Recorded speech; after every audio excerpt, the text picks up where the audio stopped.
കേരളത്തിൽ ഏറ്റവും മനോഹരമായ ജില്ല ഏതാണെന്ന് ചോദിച്ചാൽ നമുക്ക് ഒരൊറ്റ ഉത്തരവുള്ളൂ, അത് നമ്മുടെ പാലക്കാടാണ്. അപ്പൊ ആ പാലക്കാടിന്റെ ചില പ്രത്യേകതകൾ കാണണ്ടേ? അപ്പൊ ഈ വീഡിയോയിലുണ്ട് കേട്ടോ. ഈ വീഡിയോ ഫുള്ളായിട്ട് നിങ്ങളൊന്ന് കാണുക. കണ്ടതിന് ശേഷം അഭിപ്രായം താഴെ കമന്റ് ചെയ്യാനും മറക്കരുത്. പാലക്കാടിന്റെ പഴയ പേര് നിങ്ങൾക്കറിയോ? എന്നാ കേട്ടോ, പാലക്കാടിന്റെ പഴയ പേര് പോറനാട് എന്നാണ്. കേരളത്തിലെ ഏറ്റവും വലിയ ചുരം എവിടെയാണെന്നറിയോ? അതും നമ്മുടെ പാലക്കാടാണ്. കേരളത്തിലെ ഏറ്റവും വലിയ റെയിൽവേ നഗരം ഏതാണെന്ന് അറിയാമോ? അതും നമ്മുടെ പാലക്കാടാണ്.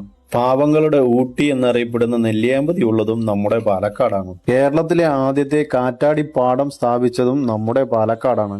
കരിമ്പനകളുടെ നാട് എന്ന് അറിയപ്പെടുന്നതും നമ്മുടെ പാലക്കാടാണ്. കേരളത്തിൽ പരുത്തി, കരിമ്പ് ഉൽപ്പാദിപ്പിക്കുന്ന ഏക ജില്ല അത് നമ്മുടെ പാലക്കാടാണ്. കേരളത്തിലെ ഏറ്റവും വലിയ ഡാം ഏതാണെന്ന് ചോദിച്ചാൽ അതും പാലക്കാടാണ്. കേരളത്തിൽ ഏറ്റവും കൂടുതൽ കർഷക തൊഴിലാളികളുള്ള ജില്ല അതും നമ്മുടെ പാലക്കാടാണ്.